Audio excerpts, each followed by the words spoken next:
Hello दोस्तों, welcome back to my channel. तो पिछले क्लासेस में हम लोगों ने देखा था कि कूलम्ब्स लॉ कैसे मीडियम पे डिपेंड करता है। दो चार्ज को हम लोगों ने पानी में रखा था, फिर उस पर देखा था कैसे क्या होता है। तो और आज थोड़ा सा बेसिकली हम लोगों ने इलेक्ट्रिक फील्ड को भी देखा था, उसके डिफिनेशंस देखा था, और आज उसके और कॉन्सेप्ट के बारे में जानेंगे, सवाल लगाएंगे इलेक्ट्रिक फील्ड पे। तो चलिए शुरू किया जाए। तो देखिए यहाँ पे ये एक चार्ज लाइन चार्ज है जिसका लीनियर चार्ज डेंसिटी लैम्डा है, लैम्डा कूलम्ब पर मीटर। तो यहाँ से डी डिस्टेंस पे हम लोगों को इलेक्ट्रिक फील्ड निकालना है, इलेक्ट्रिक फील्ड यहाँ पे निकालना है, ठीक है।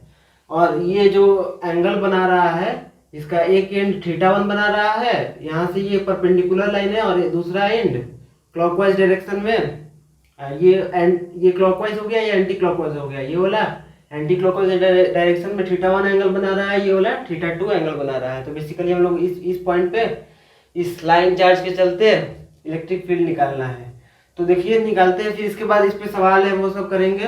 तो देखिए निकालते हैं इस पे पहले, डिराइव करके इसके फॉर्मूला को याद रखेंगे, क्योंकि डायरेक्ट यूज आएगा, डायरेक्ट ऐसा ऐसा सवाल आएगा तो फॉर्मूला याद रहेगा तो हम लोग कर पाएंगे। तो देखिए यहाँ से हम लोग ये जो परपेंडिकुलर डिस्टेंस है यहाँ से हम लोग y ऊपर चले, ठीक है, यहाँ से यहाँ तक y, और यहाँ y पे dy ले लिए, ठीक है। तो ये dy जो छोटा सा एलिमेंट लिए हैं, dy छोटा सा एलिमेंट है, इसके चलते हम लोग निकालेंगे इस पॉइंट पे इलेक्ट्रिक फील्ड। तो देखिए dy इस पे, इधर इलेक्ट्रिक फील्ड ऐसे होगा, ये प्लस चार्ज के चलते इलेक्ट्रिक फील्ड है, माइनस रहता तो ऊपर की तरफ रहता। तो देखिए यही हो जाएगा डी। तो देखिए यहाँ पे y पे ले लिए और इस एंगल को हम लोग थीटा मान लिए, ठीक। अब देखिए हम लोग लिखते हैं डी लिखने से पहले हम लोग इस पे चार्ज देख ले, जो हम लोग dy है, dy जो छोटा सा एलिमेंट है उस पे चार्ज कितना होगा। लेट अस सपोज वो dq है, dq कितना होगा, लैम्डा इंटू dy, ठीक है, लैम्डा इंटू dy हो गया। अब देखिए हम लोग इस पे ये डी है, हर एक एलिमेंट के लिए डी अपना डायरेक्शन बदलेगा, तो इसको तोड़ दिया जाए, एक माइनस वाई में और एक प्लस एक्स में। तो ये इसको थीटा ले लिए हैं, तो ये भी थीटा हो जाएगा, तो ये डी कॉस थीटा हो जाएगा, और इधर डी साइन थीटा हो जाएगा, ठीक है। तो पहले देखिए ये डी कॉस थीटा को हम लोग बोलते हैं perpendicular component of electric field, ठीक है। देखिए क्योंकि ये इसके ये जो लाइन चार्ज है ये इसके परपेंडिकुलर है, ये इधर है इलेक्ट्रिक फील्ड, और ये लाइन चार्ज ऐसे है, दोनों के बीच में 90 डिग्री है, इसीलिए इसको बोलते हैं E perpendicular.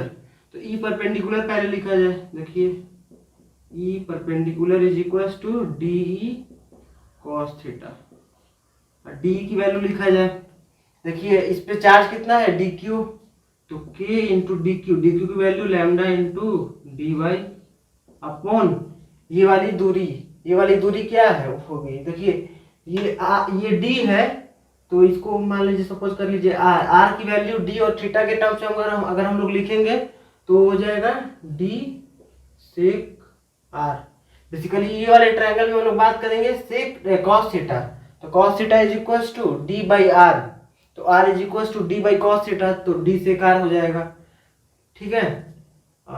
D sec theta है ना, थीटा एंगल है, डी सेक थीटा हो जाएगा, तो आर की वैल्यू डी सेक थीटा, तो दोनों का square D square sec square theta. अब देखिए या तो y में ही लिखा जाए हम लोग इस ई परपेंडिकुलर को, या तो थीटा में ही लिखा जाए। तो चलिए दोनों को कन्वर्ट किया जाए। तो देखिए ये वाले ट्रायंगल में हम लोग चलेंगे, तो tan थीटा लिखो, tan थीटा हम लोग लिख दिए, tan theta is equal to y by D. तो यहाँ से y क्या हो गई, y is equal to D tan theta, तो dy is equal to D sec square theta D theta. मैंने दोनों तरफ डिफरेंशिएट मार दिया इस वजह से।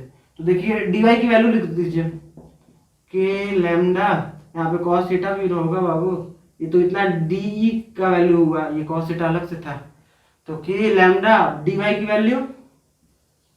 Value D sec square theta D theta into cos theta by D square sec square theta. देखिए ऐसे स्क्वायर थीटा खत्म। देखिए डी परपेंडिकुलर ये छोटा सा एलिमेंट के चलते निकाले ना, तो डी परपेंडिकुलर ये हुआ। अब पूरे के लिए निकालना होगा तो इंटीग्रेट करना पड़ेगा। तो ई परपेंडिकुलर क्या हो जाएगा बाबू, इंटीग्रेट कर दीजिए, के लैम्डा डी, ये डी से डी भी कट जाएगा, तो के लैम्डा अपॉन डी हो जाएगा, ये बाहर वेरिएबल है कॉस थीटा डी थीटा। ये हो गया बाबू। अब देखिए ये थीटा की लिमिट कहाँ से कहाँ तक होगी, यहाँ पे थीटा 2 है, ये थीटा 1 है, और देखिए हम लोग इस डायरेक्शन में पॉजिटिव लिए हैं, इस डायरेक्शन को ये क्लॉकवाइज डायरेक्शन को पॉजिटिव लिए हैं, ठीक है, क्लॉकवाइज डायरेक्शन को पॉजिटिव लिए हैं, तो ये तो, और ये नीचे हम लोग ये वाला देखिए एंटी क्लॉकवाइज ले लिए हैं, तो एक क्लॉकवाइज एक एंटी क्लॉकवाइज दोनों को सेम ही रखना पड़ेगा। तो क्लॉकवाइज को ही हम लोग किया जाए, क्या बोलते हैं, एक डायरेक्शन लिया जाए क्लॉकवाइज को ही, तो इसको हम लोग एक डायरेक्शन लिया जाए तो ये माइनस में हो जाएगा। अगर इसको हम लोग पॉजिटिव में रखेंगे थीटा 2 को तो निगेटिव में हो जाएगा, और अगर इसको हम लोग पॉजिटिव में रखेंगे तो ये निगेटिव में हो जाएगा, अगर इसको पॉजिटिव में रखेंगे तो ये निगेटिव हो जाएगा। तो हम लोग इसको ही पॉजिटिव, अपने क्लॉकवाइज डायरेक्शन को पॉजिटिव मानते हैं और एंटी क्लॉकवाइज को निगेटिव मानते हैं। ये हो गया। अब देखिए K lambda D cos theta की वैल्यू, कॉस थीटा का integration sine theta minus theta 2। अब हम लोगों को पता है कि साइन थीटा हम लोगों का ऑड फंक्शन होता है, ठीक है। ऑड फंक्शन बेसिकली क्या होता है कि अगर एक्स की जगह पे -6 रखें तो वैल्यू बस सेम आ जाती है, बस माइनस साइन के साथ, ठीक है। तो देखिए K lambda D sine of theta 1 minus sine of theta 2 minus, देखिए माइनस इधर आ जाएगा तो प्लस हो जाएगा। तो बेसिकली ई परपेंडिकुलर हो गया हम लोगों का के lambda D upon sine theta 1 plus sign theta 2, ये वैल्यू आई, ठीक। अब देखिए इसी तरह से हम लोग ई पैरेलल कंपोनेंट भी निकालेंगे। ये पैरेलल कंपोनेंट इस लाइन चार्ज की ये पैरेलल है, सेम कंडीशन बनेगी, तो हम लोग लिखेंगे ई पैरेलल, यहाँ पे लिख दिया जाए E parallel is equal to, same situation है, देखिए डी कॉस थीटा ये परपेंडिकुलर था, ये D sine theta, same integration रहेगा, बस कॉस थीटा की जगह पे साइन थीटा हो जाएगा। तो K lambda D integration sine theta, limit भी वही रहेगा डी थीटा माइनस थीटा 2 से थीटा 1, ठीक। साइन थीटा का integration cos theta minus cos theta होता है, ठीक है, माइनस कॉस थीटा। और हम लोग पता है कि ये कॉस वाला फंक्शन जो होता है वो इवन फंक्शन होता है, तो रख दीजिए minus of cos theta 1 minus minus minus minus plus हो जाएगा कॉस थीटा 2, तो यही हो गया के lambda D cos theta 2 minus cos theta 1, तो ये वैल्यू हो गया ई पैरेलल कंपोनेंट आ गया cos theta 2 minus cos theta 1, के लैम्डा बाई डी, के लैम्डा डी दोनों में कॉमन है। तो ये हो गई बात हम लोगों की। अब देखिए इस पे सवाल आएंगे, ये देखिए ये दोनों फॉर्मूला हम लोगों को याद रखना है, ठीक है। अब इस पे सवाल आएंगे हम लोग का, देखिए क्या आते हैं। तो सेम कंडीशन है, देखिए इस केस में थीटा 1 की वैल्यू क्या है, थीटा 1 60 डिग्री दिख रहा है, ये वाला एंगल, ये थीटा 1 था 60 डिग्री, ये थीटा 2 देखिए 30 डिग्री होगा, ये -30 डिग्री नहीं होगा, क्योंकि हम लोगों ने इंटीग्रेशन में ऑलरेडी माइनस साइन यूज कर लिया था, ठीक है। इस डायरेक्शन को एंटी क्लॉकवाइज डायरेक्शन के लिए माइनस हम लोगों ने यूज कर लिया था, तो एक ही चीज को बार बार यूज नहीं ना करेंगे, फॉर्मूला ही डिराइव करने के लिए हम लोगों ने यूज कर लिया माइनस साइन का, तो यहाँ पे नहीं यूज करेंगे, थीटा 2 डायरेक्ट 30 डिग्री लिखेंगे। और देखिए डी हम लोगों का क्या है, इस केस के लिए ए है, सिमिलर देखिए ये यहाँ पे है, यहाँ पे थीटा 1 देखिए क्या है, थीटा 1 हम लोगों का यहाँ परपेंडिकुलर से क्लॉकवाइज डायरेक्शन में जो था एंगल वही थीटा 1 था। यहाँ पे देखिए परपेंडिकुलर ये है, ठीक है, और परपेंडिकुलर से जो क्लॉकवाइज डायरेक्शन में जो रहेगा, ठीक है, उसी को हम लोग बोलेंगे थीटा 1। तो यहाँ पे 30 है, 30 है, 30 30 60 डिग्री। थीटा 2 क्या था हम लोगों का, परपेंडिकुलर से एंटी क्लॉकवाइज डायरेक्शन में जो एंगल था वही थीटा 2 था। तो देखिए थीटा 2 परपेंडिकुलर से एंटी क्लॉकवाइज डायरेक्शन में, तो इस केस में चलेंगे परपेंडिकुलर से एंटी क्लॉकवाइज डायरेक्शन में, तो ये ऐसे चलेंगे, ये यहाँ तक पहुंचेंगे, तो ये 330 डिग्री होगा। तो ये 330 डिग्री, या फिर माइनस, इसी को हम लोग -30 डिग्री लिख सकते हैं। 330 डिग्री को -30 डिग्री लिख सकते हैं। और d इज इक्वल टू ये ख्याल रखिएगा कि हम लोगों ने एंगल लिया था थीटा 1 क्लॉकवाइज डायरेक्शन में परपेंडिकुलर से, थीटा 2 एंटी क्लॉकवाइज डायरेक्शन में परपेंडिकुलर से। तो वैसे ही सवाल में भी करेंगे। अब बस देखिए थीटा 1 थीटा 2 डी की वैल्यू पता चल गई, पैरेलल कंपोनेंट रखना है तो ये वाला फॉर्मूला में रख दीजिए, और परपेंडिकुलर कंपोनेंट तो ये फॉर्मूला में रख दीजिए। तो इसकी वैल्यू आ जाएगी और इसकी वैल्यू आ जाएगी इस पॉइंट पे इलेक्ट्रिक फील्ड। इसका भी अगर मान लीजिए लैम्डा कूलम पर मीटर होगा तो इस पॉइंट पे इलेक्ट्रिक फील्ड आ जाएगी। Similar situation. तो चलिए हम लोग अगला सवाल की तरफ बढ़ते हैं हम लोग, तब तक इसको मिटा दिया जाए। तो यहाँ पे हम लोग बात करते हैं electric field due to infinite charge rod. ठीक है, ये इन्फिनाइट चार्ज रॉड है, बहुत बड़ा रॉड है। देखिए इन्फिनाइट नाम का कुछ चीज़ होता नहीं है, ये बस एक रिलेटिव टर्म है कि जैसे ये मान लीजिए कुछ लेंथ होगा, ये मान लीजिए 2 मीटर का ये कुछ रॉड होगा, 2 मीटर का तार होगा, और उसके कंपैरिजन में ये वाली जो दूरी होगी, ये डी दूरी या ए दूरी जो भी है वो बहुत छोटा होगा। जैसे मान लीजिए 2 मीटर होगा और ये 2 मिलीमीटर होगा, तो इसके कंपैरिजन में ये बहुत ही बड़ा हो गया, तो इसको इन्फिनाइट कहेंगे। जैसे हम लोग मान लीजिए हाथी है, हाथी बहुत बड़ा है, उसके कंपैरिजन में चींटी क्या है, चींटी उसको क्या बोलेगा कि इन्फिनाइट लेंथ का ये जानवर है, इन्फिनाइट मास है इसमें। चींटी के कंपैरिजन हाथी, तो चींटी यही ना बोलेगा हाथी को देख के कि इसके पास इन्फिनाइट मास है, वो अपने कंपैरिजन में बोलेगा कि खुद को देख के बोलेगा कि मेरे कंपैरिजन में है। तो वही सिचुएशन है ये कि इसके कंपैरिजन में ये बहुत छोटा होगा। तो चलिए इसके चलते देखते हैं कि देखिए इस वाले केस में हम लोगों को वही वाला फॉर्मूला यूज करेंगे जो हम लोगों ने अभी डिराइव किया। तो इस वाले केस के लिए देखिए थीटा 1 हम लोगों का क्या हो जाएगा, थीटा 1 इस वाले केस के लिए 90 डिग्री होगा, थीटा 2 क्या होगा, थीटा 2 भी 90 डिग्री होगा। तो ई परपेंडिकुलर कंपोनेंट क्या होगा बाबू, के lambda D sine theta 1 plus sign theta 2 होता है। तो sign theta 1 90 degree, sign theta 2 90 degree वो भी है, तो 1 1 1 प्लस 1, तो ये हो गया 2k लैम्डा अपॉन डी। ये पैरेलल कंपोनेंट क्या होगा बाबू, थीटा 1 थीटा 2 को लोग पता है, फॉर्मूला में रखेंगे k lambda D cos theta 2 minus cos theta 1। cos theta 2 90 90 है, cos 90 0 होता है, 0 माइनस 0, तो ये कंपोनेंट होगा नहीं, पैरेलल कंपोनेंट इसमें होगा नहीं। ठीक है, इसमें केवल परपेंडिकुलर कंपोनेंट होगा। वैसे भी आप लोग सोच लीजिए कि इस वाले टर्म के लिए इधर होगा, इसको 2 भाग में तोड़ेंगे तो इधर जाएगा इधर जाएगा। सिमिलरली इधर लेंगे, जितना दूरी पे ये लेंगे उतना दूरी पे ये लेंगे, तो इधर जाएगा इधर आएगा उसका कंपोनेंट, और इधर आएगा, तो ये कंपोनेंट दोनों कैंसिल कर देंगे। तो बस इसमें परपेंडिकुलर कंपोनेंट है जो कि आप लोग ख्याल रखेंगे।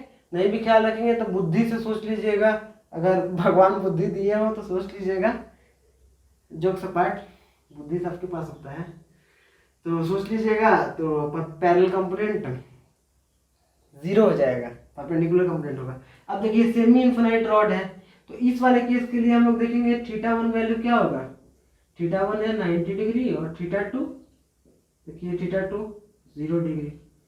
तो ई पैरेलल कंपोनेंट क्या होगा, ई परपेंडिकुलर पहले देख लीजिए, K lambda upon D sine theta 1 sine 90 1 sine theta 2 sine 0 0, तो ये के लैम्डा अपॉन डी ये हो गया।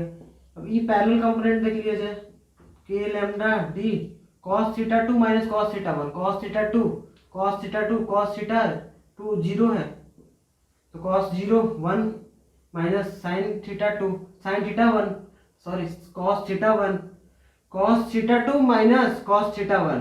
तो ये कॉस थीटा 2 की वैल्यू 0 तो 1, थीटा 1 की वैल्यू 90 तो ये 0। तो ये दोनों वैल्यू बराबर आ गया।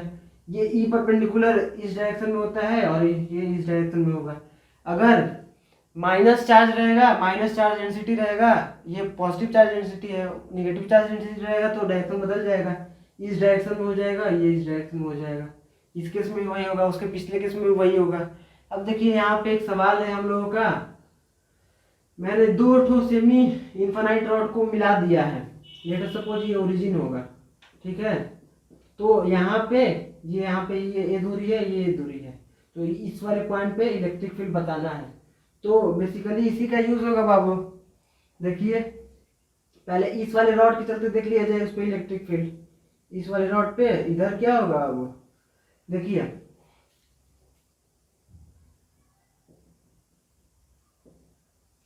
ये वाला तो थीटा 1 90 हो गया, और ये वाला ये स्क्वायर था, ये तो ये ठीक है, ये थीटा 2 45 डिग्री, ठीक है। तो इस डायरेक्शन में क्या हो जाएगा बाबू, इस वाले के चलते हम लोग देख रहे हैं, इस वाले रॉड के चलते देख रहे हैं। तो इस डायरेक्शन में ई जो हो जाएगा के लैम्डा, ये वाला डायरेक्शन क्या है, परपेंडिकुलर डायरेक्शन है। परपेंडिकुलर डायरेक्शन में साइन वाला कंपोनेंट आता है जो कि दोनों पॉजिटिव होते हैं, sign theta 1 plus sign theta 2। तो ये है साइन थीटा 1 90 45 साइन 45 1/√2, ठीक है। इस डायरेक्शन में होगा, इस डायरेक्शन में क्या होगा, के लैम्डा ए cos theta 2 minus cos theta 1। cos theta 2 45 है तो cos 45 1/√2, cos थीटा 1 90 है, cos 90 0। ये इस वाले रॉड के चलते हो गया। अब इस वाले रॉड के चलते देख लेते हैं। इस वाले रॉड के चलते इस पे देखते हैं, तो ये वाला परपेंडिकुलर कंपोनेंट हो जाएगा, ऊपर डायरेक्शन में परपेंडिकुलर कंपोनेंट हो जाएगा। तो इधर हो जाएगा आप लोगों का के लैम्डा अपॉन ए, ये हो जाएगा 1 + 1/√2। सिमिलर होगा ना, 90 है, इसके लिए एक थीटा 1 90 होगा, थीटा 2 45 डिग्री होगा, ठीक है।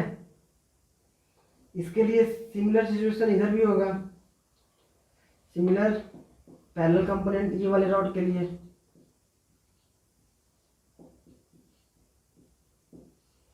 ठीक। अब ये सारे इलेक्ट्रिक फील्ड है, इसको वेक्टरली जोड़ लिया जाए, इसको इसमें, इसको इसमें। देखिए √2 वाला कंपोनेंट कैंसिल हो जाएगा, इसमें भी √2 वाला कंपोनेंट कैंसिल हो जाएगा। तो देखिए बच क्या रहा है, ऊपर वाले में के लैम्डा ए, और इधर वाले में के लैम्डा अपॉन ए, ठीक है। इन दोनों का रिजल्टेंट क्या होता है, दोनों को स्क्वायर करके अंडर रूट ले लीजिए, तो बेसिकली हो जाएगा, और इसके लंग होगा के लैम्डा ए√2 ई नेट, यही होगा। के लैम्डा √2 ए ई नेट हो गया, आंसर हो गया। ये एकदम बीचों बीच जाएगा, 45 एंगल बनाएगा, तो ये आंसर हो गया। अब इसके बाद एक और सवाल करते हैं, फिर वो क्लास को ख़त्म किया जाएगा। तो यहाँ पे एक सवाल है, ये लीनियर चार्ज डेंसिटी, ये लाइन चार्ज है, इसका लीनियर चार्ज डेंसिटी लैम्डा दिया हुआ है, इससे डी डिस्टेंस पे एक चार्ज रखा हुआ है, पॉइंट चार्ज क्यू, जिसका मास m है, ठीक है। ये ग्रेविटी के प्रेजेंस में रखा हुआ है।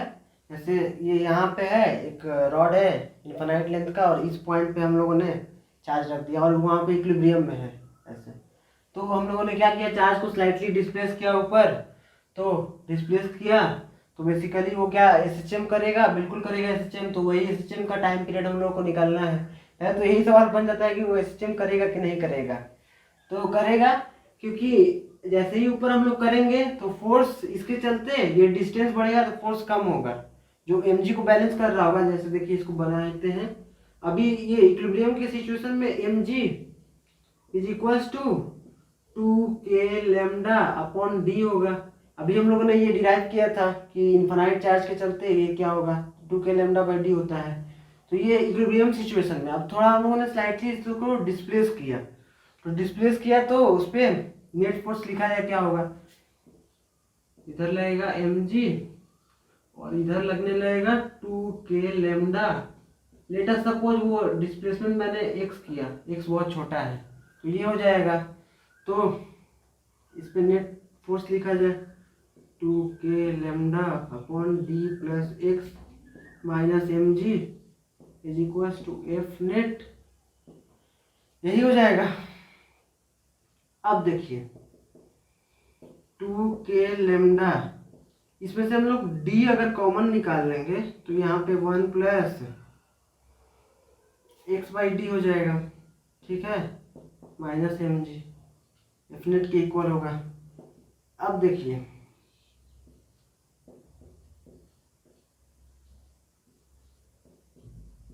इसको ऐसे लिख सकते हैं, बिल्कुल लिख सकते हैं, माइनस एम जी।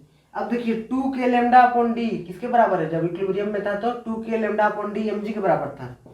तो एम जी लिख दीजिए और एम जी कॉमन निकाल लीजिए। एम जी कॉमन भी निकल गया, 1 प्लस एक्स बाई डी का पावर -1 ये बात होगी। अब देखिए एक्स बहुत छोटा है डी के कंपेरिजन में, तो इस पे हम लोग बाइनोमियल लगाएंगे। तो ये यही मैं लिख देता हूँ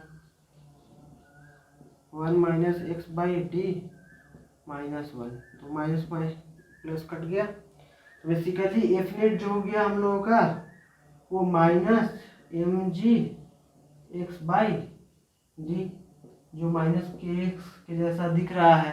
तो के की वैल्यू यहाँ से कंपेयर करके निकालेंगे हम लोग, तो एम जी बाई डी। हम लोगों को पता है कि टाइम पीरियड क्या होता है एसएचएम में, स्मॉल ऑसिलेशन का 2 पाई रूट एम बाई के की वैल्यू यहाँ से रख दीजिए 2 पाई रूट एम के की value M G by D, M cut गया 2 pi root D by G, यही हो गया टाइम पीरियड। तो ये था, हम लोगों ने बहुत सारे सवाल किए आज इसके रिलेटेड। नेक्स्ट सेशन में हम लोगों ने, नेक्स्ट क्लास में हम लोग रिंग वाला प्रॉब्लम करेंगे। रिंग के एक्सिस पे हम लोग इलेक्ट्रिक फील्ड निकालेंगे। अगर रिंग पे चार्ज डेंसिटी दिया हो, रिंग का चार्ज डेंसिटी मालूम हो या रिंग पे कितने चार्जेस हैं वो मालूम हो, तो उस पर हम लोग सवाल भी करेंगे और उसका फॉर्मूला भी डिराइव करेंगे एक्सिस पे क्या होता है। रिंग के सेंटर पे तो बेसिकली 0 होगा। अगर मान लीजिए ये रिंग है, पूरा चार्ज क्यू है, यहाँ पे 0 होगा। अगर मैं ही बताऊं एक्सिस क्या होता है, जैसे ये रिंग है, इससे जो बाहर ये ओरिजिन के थ्रू निकलेगा बाहर और अंदर, तो उसी पॉइंट पे हम लोग निकालेंगे, डिराइव करेंगे कि क्या होगा रिंग के चलते एक्सिस पे इलेक्ट्रिक फील्ड। और एक्सिस पे दूरी दिया रहेगा ओरिजिन से, वो जिस पॉइंट पे निकालना होगा वो दूरी दिया रहेगा, तो उसी पॉइंट पे हम लोग इलेक्ट्रिक फील्ड निकालेंगे।